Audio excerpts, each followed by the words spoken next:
Assalamu alaikum wa rahmatullahi wa barakatuh. Welcome to another edition of the Papa D's Cooking Show, brought to you from the train at Fordsburg Square. Today I'm going to prepare for you some kheer. Now again, these are one of those dishes that are a bit difficult. We usually wait for the elders of the family to prepare it because there's so many caring steps to prepare this dish. Now, firstly, it takes time. Secondly, you have to tend to it all the time. So while it's cooking, you have to tend to it, because if your milk catches at the bottom, your whole meal is finished. So this is something which you cannot just put in a pot and go away and expect it to cook. Now today, I'm trying to achieve that for you, where you can put all your ingredients and go away. You don't have to come back till the thing's cooked, and you'll have a perfectly prepared dish without anything burning at the bottom.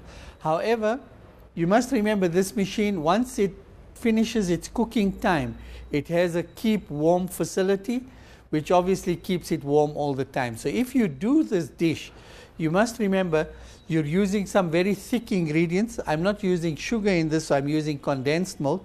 And then I'm also using rice. Now rice obviously becomes like a porridge. And in this dish, I'm going to actually break up the rice a little bit with my Philips Pro Mix Thunder Stick, because if you put this into a liquidizer, I think it's quite a big affair. You'll see how easily it's done in here. So remember, when you put it for the time that I'm prescribing, try and check it as soon as that's done and switch the machine off or remove the kheer from here. Now I'm only using half a cup of rice.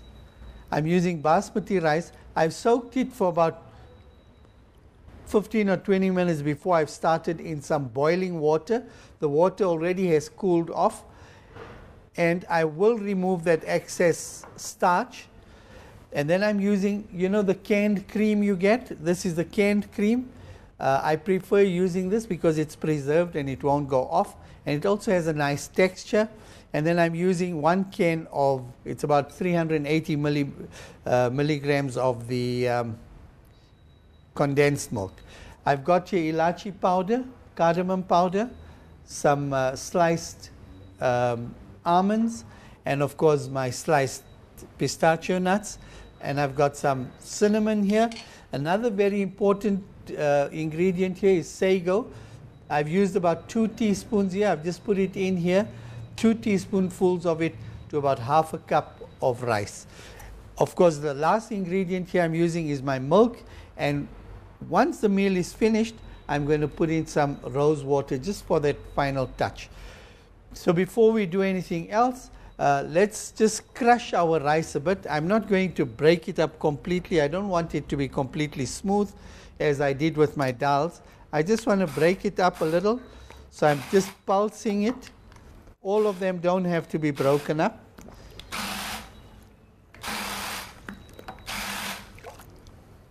There we have it. As you can see, most of the rice has been broken up. I'm going to drain that excess water.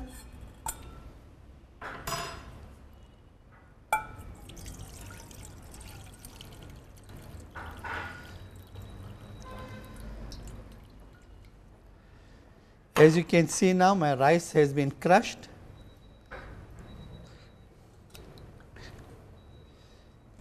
And we can start immediately by adding all the ingredients into the pot. Bismillah.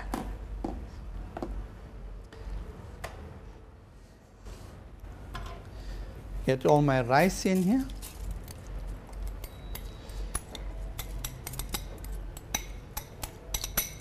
Just going to wash out that excess with some milk here.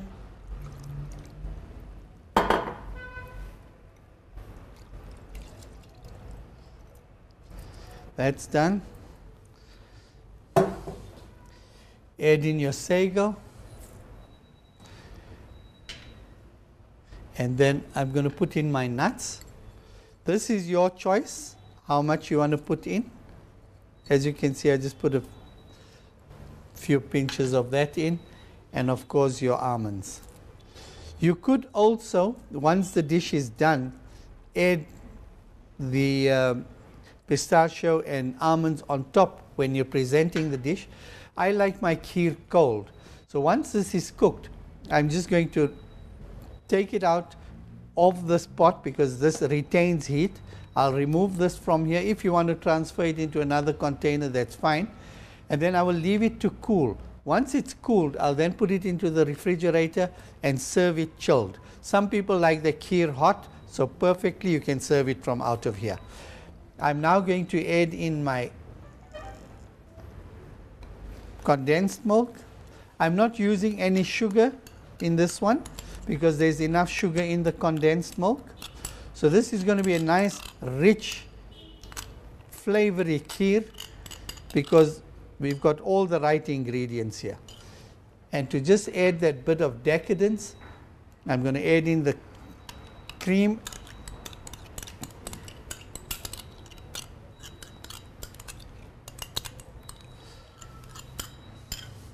You could just add a bit of milk to it, clear off.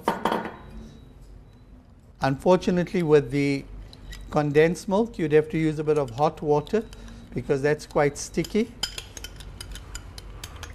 We don't want to waste this. It's a very expensive ingredient as well. And we want to get the maximum benefit out of it. That's done. Now I'll add in about 2 pieces of cinnamon because this is going to give me that aroma that I want. And I'm putting in 2 teaspoonfuls of the cardamom powder because this is your main ingredient really in terms of flavor. So all my ingredients are in now and I'm just going to give it a bit of a toss around and get all the ingredients together, nicely mixed. You can already get the aromas from the cardamom powder. You must remember we are going to be cooking this under pressure. So if there are any little lumps and that in your cream, it's always nice to whip your cream first before you put it in, as I did, because when it comes out of the can, it can be a bit lumpy. That's all done. And now I'm going to add in my final ingredient, the milk.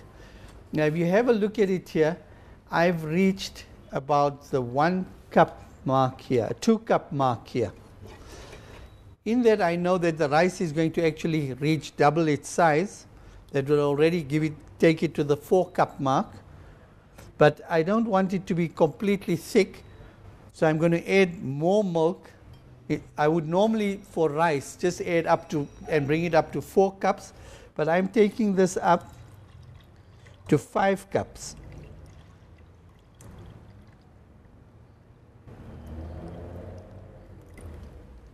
The markers are on the inside here.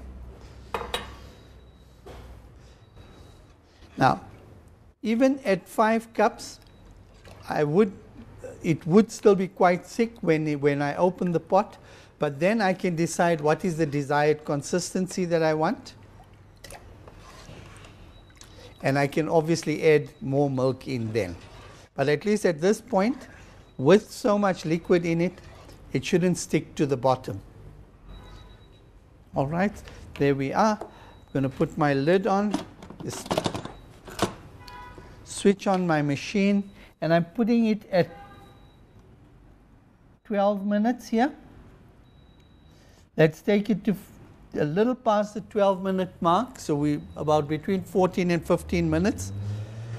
My pressure valve is closed. Always check that the lights are on. It's already heating, which means now I can go and relax and do something else, read up a new recipe, and wait for the kheer to be prepared. All right, so alhamdulillah, this is now ready.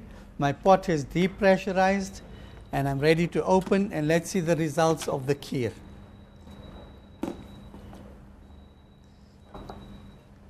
There we are.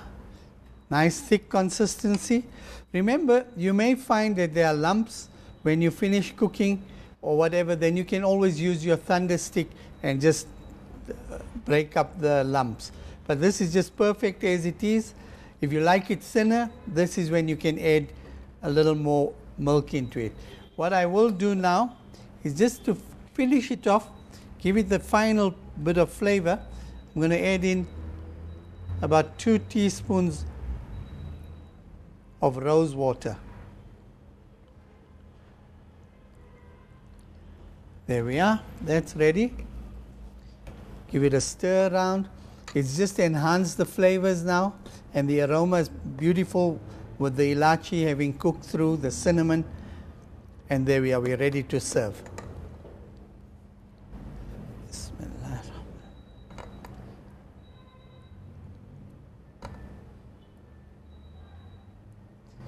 As I mentioned to you, in that this pot continues to cook even after it's switched off. It goes into the stay warm position. Now with milk, I'm sure you're aware, and especially in that we've used condensed milk and cream. I'm going to garnish this firstly. And as I said, if we've used condensed milk and cream, you need to be especially careful because these could then catch at the bottom of the pan.